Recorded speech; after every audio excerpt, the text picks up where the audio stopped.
지난 한 주 동안도 주원에서 평안하셨습니까? 오늘도 우리 계속해서 요한계시록을 공부하겠습니다. 12번째 시간이죠. 공부에 들어가기 전에 잠깐 안내 말씀드리겠습니다. 구약에 나타나신 그리스도 예수, 이 책이 소량이 한국으로 왔지만 본 쇼핑은 9월 말에 돼서 이제 10월 말쯤 LA에 도착합니다.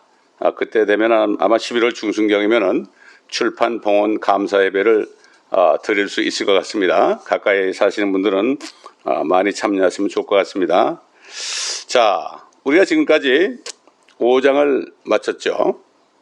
모든 만물들이 하나님을 찬양하는 장면과 그 보좌 주위에 있는 네 짐승들이 아멘으로 화답하는 그러한 장면으로 하늘 보좌에서 일어나는 찬양의 역사를 우리가 보았습니다. 특별히 오늘은 6장으로 들어갑니다. 6장부터는 본격적으로 앞으로 될 일이 벌어지는데 6장 들어가기 전에 우리가 지금까지 배웠던 내용들을 복습하는 시간을 갖겠습니다. 먼저 계시록 4장에서 이리 올라오라 라는 말씀과 함께 사도 요한은 열린 문을 통하여 하늘로 올라가 있는 것을 보았습니다. 이것은 앞으로 우리 주님이 공중에 나타나셔서 교회를 향하여 이리로 올라오라. 그럴 때 성도로 거듭난 하나님의 몸된 교회는 여러 지혜 교회가 있지만 성도가 많든 적든 여러 지혜 교회로 나눠 있지만은 그러나 주님이 오실 때는 하나로 되어서 한 몸을 이룰 것이라는 것과 머리 대신 예수님께 붙을 것이라는 것을 말씀하고 있죠. 그리고 주님께서는 7인으로 되어 있는 책을 취하신 것을 우리가 보았습니다. 어린 양의 모습으로 나타났던 주님이었습니다. 그런데 6장에서는 그분께서 7개의 봉인들을 하나씩 떼기 시작합니다. 봉인이 떼어질 때마다 땅에서는 여러 가지 일들이 시작됩니다. 이건 앞으로 일어날 일입니다. 이것도 역시 바로 대환란이 일어납니다. 그렇기 때문에 앞으로 전개될 일들, 환란 때 일어날 일들은 6장부터 19장 바로 예수 그리스도께서 만왕 만주주로 흰 말을 타고 지상에 날에 오시기 직전까지 이 땅에 7년 동안 대환란이 있을 것이며 특별히 후 3년 반은 극심한 환란이 있을 것이라고 성경은 사도 요한을 통하여 예언하고 있습니다. 앞으로 닥칠 이 대환란에 대해서 선지자 다니엘을 통해서 다니엘 9장에서 또 다니엘이 70째 주로 말씀했고 그 다음에 선지자 예레미야를 통해서 예레미야 30장 7절에서는 이 대환란이 야곱의 고난의 때다. 이스라엘 민족이 고난받을 때다. 물론 이방인들도 고난받겠죠. 이렇게 말씀했고 또 다니엘서 12장 1절에서는 이 요한계시록에서 일어날 대환란을 큰 환란이다. 이렇게 말씀했습니다. 이 환란의 때는 전무후무한 기간으로서 이스라엘이 박해를 받을 것입니다. 그러나 휴가되지 못한 사람들, 유대인들 뿐만 아니라 이방인들 또 건너지 못한 그리스도인들도 함께 박해를 받게 될 것입니다. 사실 지금까지 예수 그리스도를 십자가에서 처형한 이후에 이스라엘 민족들은 고난의 연속이었습니다. 서기 70년에 로마 장군 디디오에 의해서 예루살렘이 초토화되고 성전의 돌 위에 돌 하나 남지도 않고 다 무너지는 그런 역사가 실질적으로 있었고 예수님께서 이제 올리브산 감람산이 기도하시기 전에 거기에 쓰셔서 예루살렘 도성을 보시면서 우셨죠. 예루살렘아 예루살렘아 암탉이 병아리를 품으려 하는 것 같이 내가 너희를 몇 번이나 품으려 했느냐. 그러나 너희가 듣지 아니하였도다. 우셨어요. 왜냐하면 이제 30여 년 만이시면은 예루살렘이 완전히 로마에 의해서 완전히 그냥 초토화될 것을 미리 아시기 때문에 엄청난 사람이 죽을 것도 아시기 때문에 주님이 우셨던 것입니다. 자, 그 이후 1948년 이스라엘이 나라를 다시 회복할 때까지 이스라엘은 고난의 연속이었고 특별히 세계대전을 통해서 그때 히틀러를 통해서 엄청난 박해를 받았고 수백만 명이 죽임을 당한 건 역사가 증명하고 있죠. 그럼에도 그들은 여전히 1800만 이상 되는 유대인들이 이 땅에 거하고 있는 것은 기적이 아닐 수 없습니다. 유대인을 만나서 말씀을 전하면 그들이 하나님이 없다 그럽니다. 하나님이 있다면 어떻게 우리를 600만에 죽였느냐? 그렇게 얘기합니다. 그럴 때 저는 그래요. 그래도 여러분이 거의 2천만 되는 유대인들이 전 세계에 흩어져 살고 있지 않느냐. 이게 하나님이 살아계시다는 증거다. 이렇게 얘기하곤 합니다. 자, 그런데 이 대환란의 때는 이스라엘이 앞서 받은 그 박해와 비교도 안 되는 박해를 받는 그런 때를 말합니다. 히틀러는 앞으로 올 적그리스도의 하나의 모형에 불과하고 이제 모든 하나님의 자녀들이 휴거되고 이 땅에 있는 이스라엘은 어떤 누구도 도움을 줄 수 없는 그러한 박해가 있을 것이고 결국 이마에 인을 받는 14만 4천 외에는 극소수만 살아남을 수 있는 지경까지 갈 것을 성경은 말씀하고 있습니다. 지금은 그래도 이스라엘이 온 땅에 흩어져 있지만 미국 같은 하나님의 말씀으로 세워진 국가들이 아직까지도 이스라엘을 위해서 혼신을 다해서 돕기 때문에 그들에게 닥친 여러 가지 어려움을 피해가고 있습니다.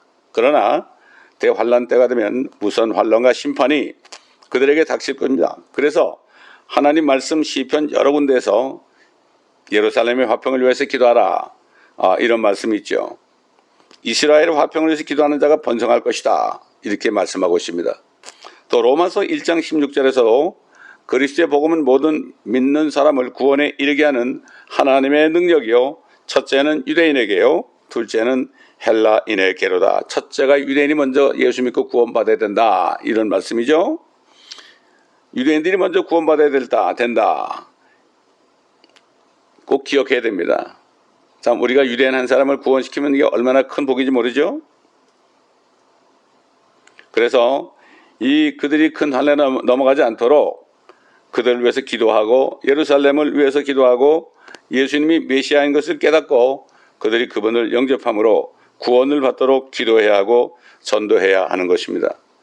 구약에 나타난 그리스도의 책은 구약에서 메시아 오실 예수 그리스도 그분이 어떻게 오셨다가 또 어떻게 다시 가시고 또 그 다음에 어떻게 재림해가지고 심판을 하시느냐 그 전에 어떤 환란이 오느냐 이런 말씀들이 되어 있기 때문에 유대인들은 신약 성경을 읽지 않죠. 구약 성경만 보게 되어 있습니다. 그래서 구약 성경으로 구약 성경에는 그리스도 예수가 얼마나 중요한지 모릅니다. 이것을 우리가 영어로 지금 번역하고 있고 거의 다 됐고 한 반 이상 했고 스페니시도 반 이상 했습니다. 앞으로 이제 중국말로도 지금 번역하려고 준비하고 있습니다. 자, 6장 1절부터는 앞으로 이 땅에 대환란이 어떻게 일어날 것인가 여기에 대해서 나옵니다. 그러므로 이 환란에 넘어간 사람이 얼마나 비참하게 고통을 받을 것인가 이것을 깨닫게 되면 우리 주위에 있는 구원받지 못한 사람들에게 구원의 복음을 전하지 않을 수 없습니다. 이 요한계시록을 보게 되면 앞으로 일어날 일들을 알게 되면요. 정말 아직 구원받지 못한 사람, 유대인이나 이방인이나 또 교회는 다르지만 거듭나지 못하는 사람들을 볼 때 그들에게 복음을 전해서 거듭나게 하는 이러한 열정이 엄청나게 많이 솟아납니다. 저는 그랬습니다. 자, 6장 1절부터 2절까지 제가 읽어드리겠습니다. 또 그 어린 양이 그 봉인 가운데 하나를 여실 때 내가 보고 들으니 내 짐승 가운데 하나가 천둥 같은 소리로 말하기를 와서 보라 하기에 내가 보니 보라 흰 말 한 마리가 있는데 그 위에 탄 자가 활을 가졌더라. 그에게 한 면류관이 주어졌고 그는 나가서 정복하려 하더라. 첫째 짐승이 와서 보라고 그랬습니다. 첫째 짐승이 사자입니다. 들짐승을 대표하는 사자가 와서 보라고 말하고 있습니다. 흰 말을 탄 자가 활을 가지고 나옵니다. 그런데 그에게는 면류관이 하나가 씌워져 있습니다. 그는 나가서 정복하려 하더라.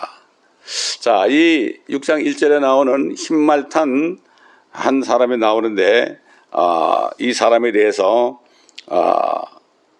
여러 가지 논쟁이 있습니다. 근데 논쟁할 필요도 없습니다. 성경을 보게 되면 그게 누군지 확실히 알 수가 있습니다.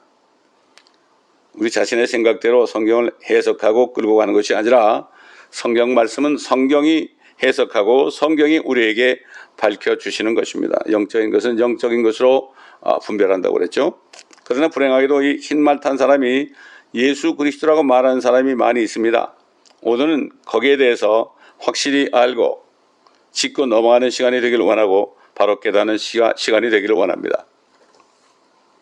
사실 우리가 분명히 알아야 할 것은 니케아 종교회의 이후에 바티칸에서는 교황이 예수 그리스도를 대신해서 이 땅에 왕으로 등극해서 천년 통치를 한다. 그래서 교황이라고 그랬습니다. 그래서 이 천년이 끝나면 그때 예수 그리스도가 오실 것이다. 이렇게 말했습니다. 근데 불행하게도 1000년, 2000년이 지나도 아직 예수 그리스도는 오시지 않고 있습니다. 교황의 천년 통치가 끝나는데도 주님이 오시지 않는다면 뭔가 잘못된 게 아니겠습니까? 어떻습니까, 여러분? 그게 아니죠. 그것은 그게 아닙니다. 주님은 아직까지 오시지 않았습니다. 주님이 오셔야만 이 땅의 천년 통치가 이루어지는데 이것은 잘못된 속임수라는 것을 우리가 알 수 있어야 됩니다. 혹시 천년 통치하는 것을 믿지 않으신 분들, 무천년을 믿으신 분들도 그냥 들어보시기 바랍니다. 그렇기 때문에 이 세상에서 교회는 지금 왕 노릇하는 게 아니라 주님이 오셔야만 왕 노릇할 수 있고 어느 누구도 황제라고 왕이라고 일컬을 수가 없습니다. 또 어느 누구도 아버지라 칭함을 받으면 안 된다고 예수님이 말씀했죠. 주님께서 나를 따라오려거든 너희가 자신을 부인하고 자기 십자가를 지고 나를 쫓을 것이니라 이렇게 말씀했죠. 지금 현 세상에서는 왕 노릇하는 게 아닙니다. 교회가 누리는 것이 아니라 교회는 주님과 함께 고난을 받으며 모든 민족들에게 복음을 전해야 하는 것입니다. 이것이 바로 주님께서 우리에게 주시는 메시지죠. 자, 그래서 이 흰말을 탄 존재가 누구인가? 이것을 우리가 성경을 통해서 알아보도록 하겠습니다. 자, 요한계시록 19장에 보면 또 흰말 타신 분이 나옵니다. 하늘문 열리면서 그분이 나오시죠. 그 이름은 신실과 진실이라 이렇게 불리고 하나님의 말씀이라고 그랬습니다. 그 머리에는 많은 면류관을 썼다고 그랬습니다. 이분은 틀림없는 예수 그리스도죠. 자, 그러면 6장 흰말 탄 자와 19장 흰말 타신 분이 나오는 두 분을 비교해봄을 통해서 여러분이 이 첫 번에 인을 뗐을 때 흰말 탄 자 활을 든 존재가 누구란 것을 깨달아야 할 것입니다. 첫째로 요한계시록 19장에 나오는 흰말은 하늘에서 하늘문이 열리면서 내려옵니다. 그런데 6장 2절에 나타나는 이 흰말 탄 자는 출처가 어딘지 모릅니다. 두 번째로 계시록 19장에서는 예수님이 많은 면류관들을 썼다고 그랬습니다. 그런데 6장 2절에 흰말 탄 자는 면류관 하나를 썼다고 그랬습니다. 다르죠. 그 다음에 세 번째로 19장에서는 우리 주님께서는 좌우에 날선 예리한 칼을 가졌다. 날선 검을 가졌다. 물론 검은 말씀이죠. 말씀만 하시면 세상이 다 뒤집어지는 그런 말씀입니다. 그런데 6장에서는 활을 가졌는데 화살이 없습니다. 그냥 빈 활을 가졌습니다. 네 번째로 19장에서 백마를 탄 우리 주님 뒤에는 하나님의 군대들이 세마포를 입고 그분의 뒤를 따르는데 6장 2절에 나오는 흰말 탄 자의 뒤에는 무엇이 따릅니까? 사망과 지옥과 기근이 따른다고 말씀하고 있습니다. 이제 앞으로 볼 겁니다. 그렇습니다. 마귀는 사망의 권세를 잡은 자죠. 참 죄의 사람이여 멸망의 아들인 것입니다. 이 6장과 19장을 비교해 볼 때 이 말씀은 신학자가 아니더라도 초등학교 6학년 정도만 되면 그리고 한국어 실력만 있다면 또 영어 성경을 보면 초등학교 6학년짜리 영어 실력만 있어도 충분히 알 수 있고 이 흰말 탄 자를 예수 그리스도라는 사람들에게 왜 그럴까 이렇게 생각하게 될 것입니다. 그렇기 때문에 이 요한계시록은 이해를 하고 깨닫기 어려운 것이 아니라 믿기 어려운 말씀이라는 것을 우리가 다시 한번 마음에 깨달아야 됩니다. 하나님은 절대로 어렵게 말씀하지 않으십니다. 그래야만 낯 높고 기억자 모르는 그런 무식한 사람도 까지도 구원할 수 있지 않겠습니까? 유식한 사람만 구원하려면은 어렵게 난이하게 써야 될 텐데 하나님의 말씀은 있는 그대로죠. 그러므로 주님께서 이 땅에 오실 때 무식한 사람들을 제자로 삼았습니다. 그 사람들 속에 말씀을 집어넣어 주시고 결국 오순절에 성령을 보내심으로 그들을 통하여 온 땅에 복음을 전하는 역사를 시작한 것을 우리가 분명히 성경을 통해서 알 수가 있습니다. 사탄이란 존재는 속이는 자입니다. 그렇기 때문에 우리는 잘못하면 사탄의 역사와 우리 주님의 역사를 오해할 수가 있는 것입니다.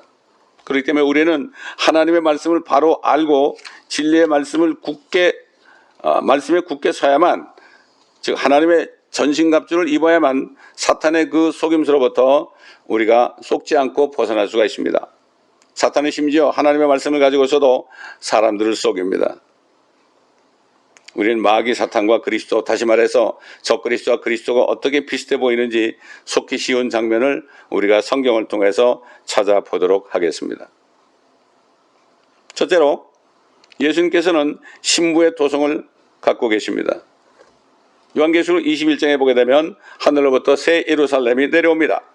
이것은 바로 예수 그리스도를 통하여 구원받은 하나님의 자녀요, 예수 그리스도의 신부가 영원히 살 하늘의 새 예루살렘 집이죠.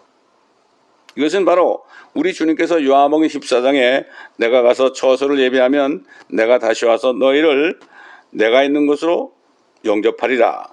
내 아버지 집에는 많은 저택들이 있느니라. Many mansion, 그렇죠? 새 예루살렘은 가로가 1500마일, 즉 12000 스타디움, 한 스타디움이 8분의 1마일입니다. 그걸 계산하니까 1500마일, 또 높이도 1500마일, 폭도 1500마일, 정방향입니다. 이것이 바로 우리가 살 집입니다. 예수 그리스도는 그분의 신부의 도성을 준비해 놓으신 것입니다. 마찬가지로 사탄도 자기 신부의 도성을 가지고 있습니다. 그 도성은 요한계시록 17장의 큰 바벨론 도성이라고 말합니다. 모든 세상의 왕들을 다스리는 큰 성이다. 계시록 17장 마지막 절에 나오죠. 큰 도성이 지금 어디 있습니까? 저기 로마에 가면 있습니다. 여러분 그것을 잘 알아야 됩니다. 그리스도도 신부의 도성을 가지고 있고 적그리스도도 신부의 도성이 있는데 하늘과 땅 차이라는 것을 알아야 합니다. 그러므로 요한계시록은 하나님의 자녀, 예수님의 신부의 도성은 어떤 것인가, 또 마귀의 도성은 어떤 것인가, 이것을 분명히 가르쳐주기 때문에 사탄은 이 요한계시록을 읽고 듣고 마음에 간직하지 못하도록 여러 가지 방법을 써서 이 말씀은 묵시록이다 이렇게 생각하게 만들었어요. 제가 어릴 때 초등학교 다닐 때 이제 그 신약성경 순서를 외우게 하려고 이렇게 우리가 외워서 노래했어요. 발라기, 마테마가, 누가, 요한, 사도행전, 로마, 고린도전, 고린도후서, 갈라디아, 에베소, 빌립보, 골로새, 데살로니가, 전후, 디모데전, 디모데후서, 디도블레면, 히브리, 야고보, 베드로 전후, 요한 1, 2, 3, 유다, 그 다음에 뭔가 유다, 묵시 그랬어요. 어릴 때 그 주입한 거죠. 요한계시록은 묵시다. 제가 기억하잖아요. 다 외우지 않습니까? 초등학교 때 배운 노래를 말이죠.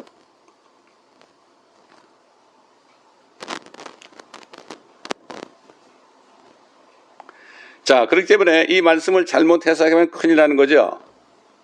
이렇게 얘기하지만 주님께서는 이 예언의 말씀을 읽는 자와 듣는 자와 그 가운데 있는 말씀을 지키는 자들은 복이 있다. 그들은 큰일 난다 그래요. 이거 묵시록이기 때문에 큰일 난다. 그렇지 않습니다. 주님께서는 아니다. 이 예언의 말씀을 읽는 자와 듣는 자들과 가운데 예언의 말씀을 지키는 자들은 복이 있나니 그때가 가까움이라.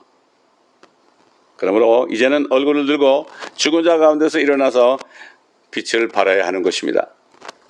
두 번째로 예수님은 나는 세상의 빛이라고 말씀했습니다.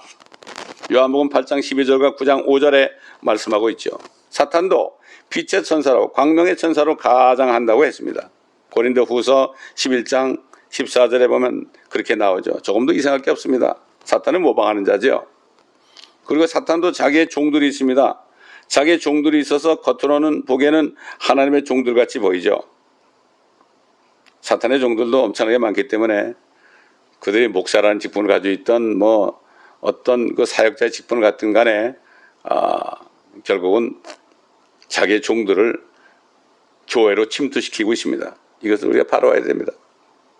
세 번째로 그리스도는 만왕의 왕이라고 계시록 19장 16절에 말씀했습니다. 그런데 사탄은 모든 교만한 자들의 왕이라고 욥기 41장 34절에 분명히 말씀하고 있습니다. 네 번째로 예수 그리스도는 평강의 왕이다 이렇게 말씀했죠. 이사야서 9장 6절에 말씀하고 있고 사탄은 이 세상의 통치자다 이게 주님이 말씀했죠. 요한복음 14장 30절에 또 말씀하고 있습니다. 내가 가면 이 세상 임금 즉 통치자가 올 것이요. 이렇게 주님이 말씀하신 대로 지금까지 2000년 동안 사탄이 정사와 권세와 어둠의 주관자들과 악한 영들을 통해서 이 지구에 그 영향력을 발휘해서 사람들을 속이고 구원받지 못하게 하고 주님의 자녀들을 핍박하는 것을 우리가 역사적으로 알 수가 있습니다. 자, 다섯 번째로 예수 그리스도께서는 옛날 주님이 부활하셨을 때 의심하던 도마가 나의 주, 나의 하나님이시니다 이렇게 고백한 것처럼 우리 주 예수 그리스도는 우리의 주님이요 우리의 하나님이십니다. 그런데 사탄은 이 세상의 신이라고 고린도후서 4장 4절에 나오고 있습니다. 이 세상 신이 그리스도의 영광스러운 복음의 광채를 보지 못하게 하도록 가린다고 그랬습니다. 이 복음의 광채가 비치지 못하도록 방해한다고 그랬습니다. 이 세상 신이 하는 일이 그것입니다. 영광스러운 복음의 광채는 은혜 복음과는 다르죠. 영광스러운 복음의 광채는 예수님이 영광스럽게 다시 오신다는 그 복음, 그것을 못 믿게 합니다.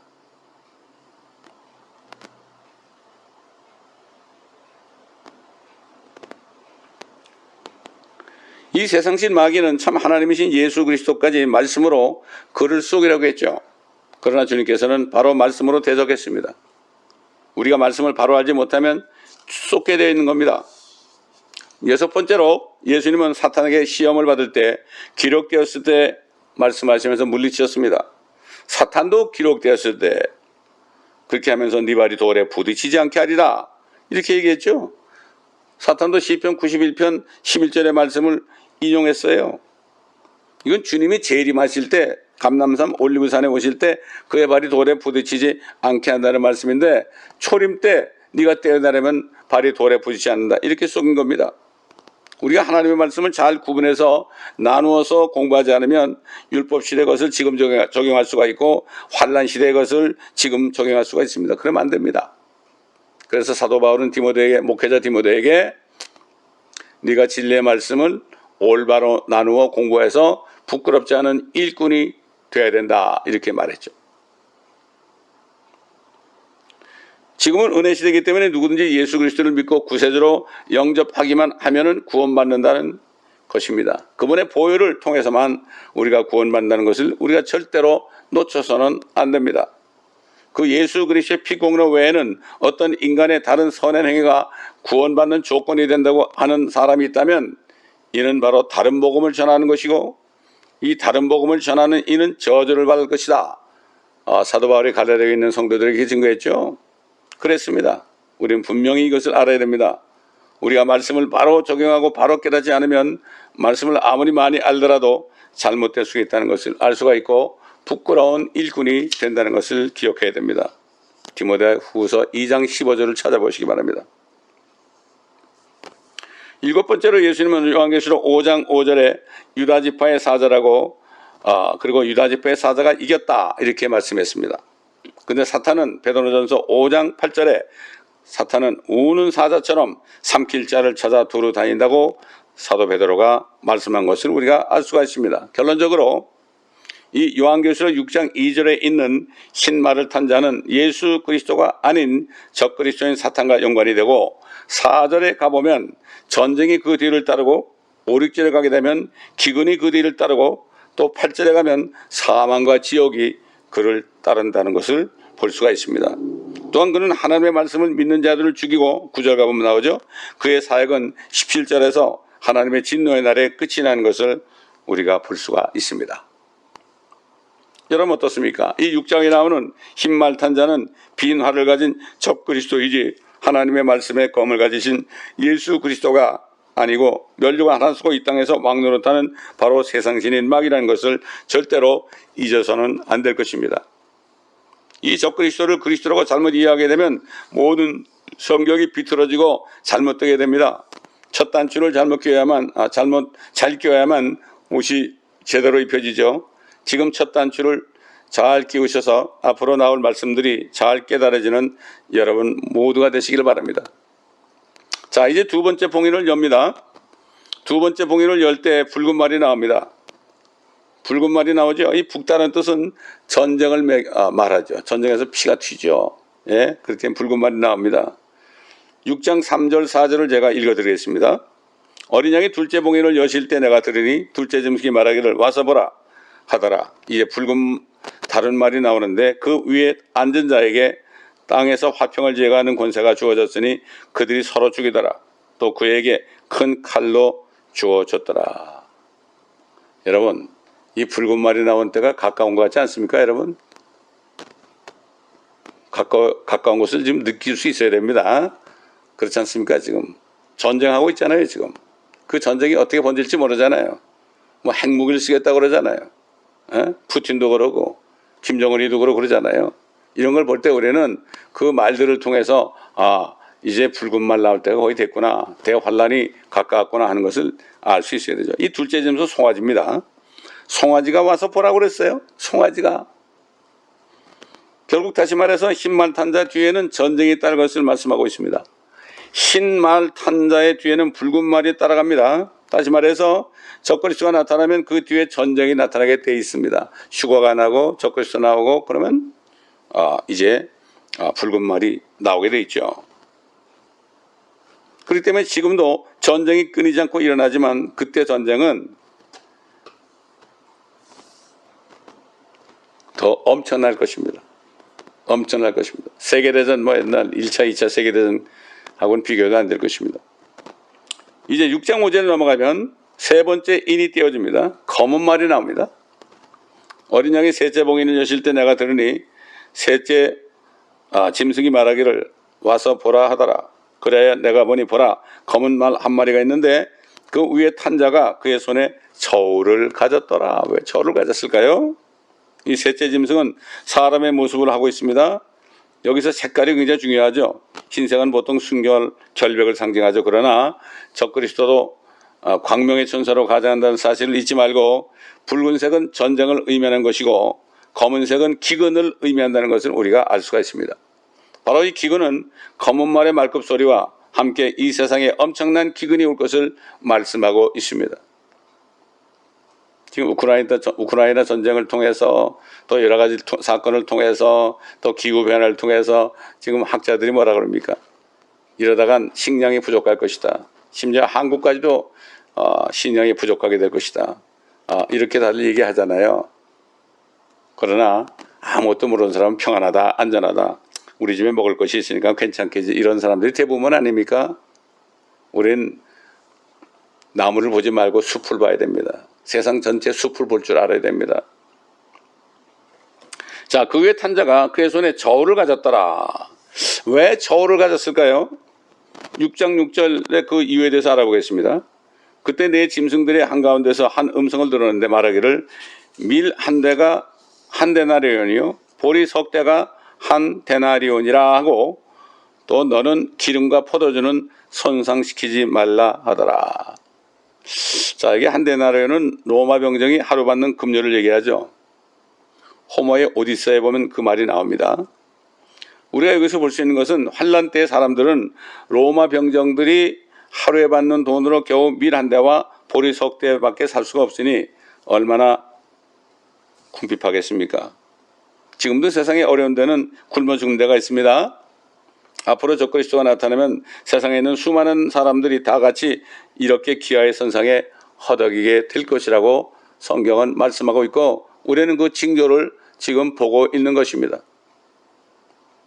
하나님의 자녀들이 휴거되어서 하늘에서 사도 요한이 지금 이 땅을 보고 있는 것처럼 우리의 가족 가운데 친척 가운데 또 심지어는 교회 다니는 사람 가운데 구원받지 못해서 휴거되지 못한 사람들이 이 땅에서 배를 움켜쥐고 고통받는 장면을 우리가 하늘에서 본다면 얼마나 마음이 아플까요? 눈물이 펑펑 쏟아질 것입니다. 하늘에도 눈물이 있는 것입니다. 나중에 끝에 가서 눈물을 씻어준다고 주님이 말씀하셨습니다. 참된 눈물은 불쌍한 영혼들을 보고 흘리는 게 참된 눈물입니다. 우리는 지금 눈물을 흘리고 구원하는 손길, 생명줄을 던져주는 삶을 살아야 되지 않겠습니까? 이 요한계시를 공부하게 되면은 정말 구원받지 못한 사람들이 환난에 넘어갔다가 지옥을 갈 텐데 불쌍해도 복음을 전하지 않을 수 없는 겁니다. 그 때를 어떤지 말씀을 전파하라고 사도 바울이 목회자 디모데에게 분명히 명령을 하고 떠나갔습니다. 자, 그런데 여기 보니까 참 이상한 말이 나와요. 기름과 포도주는 손상시키지 말라. 기름과 포도주는 아주 비싼 거죠. 특별히 이 기름은 감람유를 얘기합니다. 올리브유죠. 포도주는 비싼 거죠. 이것은 가난한 사람들은 학대하고 부자들은 봐준다. 요즘에 그렇지 않습니까? 빈익빈 부익부 아닙니까? 환란이 와가지고 먹을 게 없어도요, 부자들은 여전히 잘 살 수 있다, 이런 얘기예요. 여러분 보세요. 지금 뭐 빌 게이츠라든가 뭐 아주 그 유명한 사람들 있잖아요. 그 사람들이 돈이 얼마나 많습니까? 이번에 그 팬데믹을 통해서 뭡니까? 하얀 신을 팔아가지고 돈을 엄청나게 벌었다고 그러잖아요. 그 사람들 이름은 지금 다 기억이 안 나는데, 보통 또 기억이 나는데 지금은 기억이 안 나네요. 마찬가지로 대환란 때 그들은 돈이 많아요. 다 굶어 죽는데요. 이게 다 우리에게 지금 나타나고 있는 현실 아니겠습니까? 그때 되면 적그리스도를 따르는 일부 사람들만 기름과 포도주를 마시며 그들이 배부르게 먹지만, 그러나 대부분의 사람들은 엄청난 기화에 허덕일 것을 말씀하고 있습니다. 분명한 것은 환란 때 적그리스도가 등장하고 전쟁이 일어나면 이 세상을 뒤엎을 것을 말씀하고 있는 것입니다. 이 엄청난 얘기 아니겠습니까, 여러분? 상상을 해보십시오. 여러분, 근데 이 에스겔 선지자를 통해서 에스겔이 포로가 돼가지고 바벨론에 가 있을 때, 그발 강가에 있을 때 성령이 임해가지고 예언했죠. 에스겔서를 보면 대부분이 다 대환란 때 이스라엘 백성들이 가서 받을 엄청난 고통에 대해서 미리 예언한 것을 알 수가 있습니다, 여러분. 에스겔서 4장 9절로 16절을 보게 되면은 아주 정확하게 단적으로 나옵니다. 제가 16절, 17절만을 읽어드리겠습니다. 인자야, 보라, 내가 예루살렘에서 식량봉을 꺾을 것이요, 그들은 근심하여 빵을 달아서 먹고 놀라며 물을 되어 마실 것이니, 이는 그들이 빵과 물이 부족하여 서로 놀라며 자기들의 죄악으로 인하여 소멸되어 감이라. 식량봉을 꺾는 게 뭘까요? 씨도 못 뿌리는 거죠, 뭐. 요즘 벌써 그런 얘기 나오잖아요. 앞으로 종자도 없어질 것이다. 이런 말이 벌써 나오고 있지 않습니까, 여러분? 빵을 저울에 달아서 먹고 물을 또 저울에 되어서 먹는다. 참 기가 막히죠. 이 얼마나 비참한 일입니까? 이것이 앞으로 예루살렘에서 받을 저들의 고통, 즉 적그리스도의 치하에서 받을 고통을 미리 여기에 말씀하고 있는 것을 볼 수가 있습니다. 심지어는 에스겔서에 보면요, 이스라엘 백성들이 막 적그리스도의 를 피하며 도망다니다가 산으로 올라가요. 산으로 올라가가지고요, 막 벌벌벌 떱니다. 그러면서 뭔가 하면 우리가 물같이 되었다. 완전히 여러분, 사람이 막 너무 피곤하고 그러면 아주 물처럼 그냥 된다고 그러잖아요. 예? 털썩 주저앉아가지고 물처럼 그렇게 된다. 그렇게 고백하는 장면도 나와요. 제가 에스겔서를 새벽기도 시간에 전체를 매일 강의를 한 적이 있습니다. 한 200번인가 기억이 안 나는데, 참 에스겔서를 제대로 읽고 그 에스겔서를 보게 되면요, 이 요한계시록과 연결이 돼요. 그 요한계시록은요, 구약의 열쇠입니다, 여러분. 그래서 구약의 열쇠예요.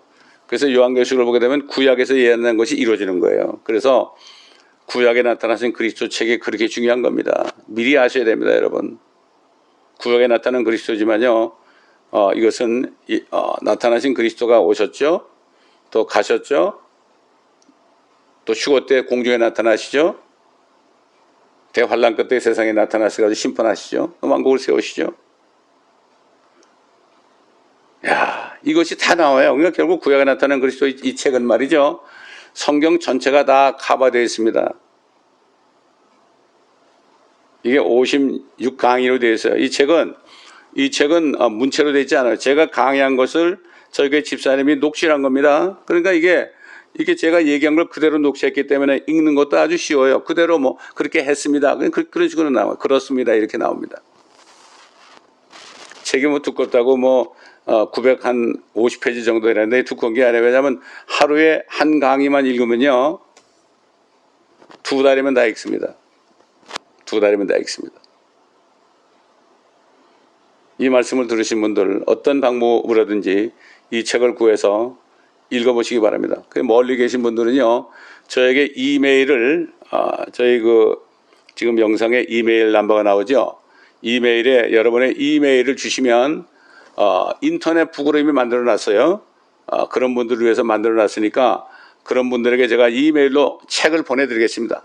집에서 컴퓨터에서 펴보면서 그걸 읽을 수 있습니다, 여러분. 어디 계셔도 상관없습니다. 제가 스위스에 있는 분들 2분에게도 보내줬고, 여기 타주에 있는 분에게도 보내줬고, 한국에 있는 분들에게 보내줬고, 계속 보내드리고 있습니다, 지금. 자, 계속해서 넷째 인이 떨어집니다. 이때는 창백 한 마리 나옵니다. 이것은 사망을 뜻하죠. 6장 7절, 8절을 보게 되면 어린 양이 넷째 봉인을 여실 때 내가 넷째 짐승의 음성을 들었는데 말하기를 와서 가보라 하더라. 이에 내가 보니 보라 창백한 말 한 마리가 있는데 그 위에 탄 자의 이름은 사망이요 지옥이 그를 뒤따르니 그들에게 칼과 굶주림과 사망과 땅의 짐승들로 땅의 4분의 1을 죽일 권세가 주어졌더라. 드디어 지옥이 열리는 장면입니다.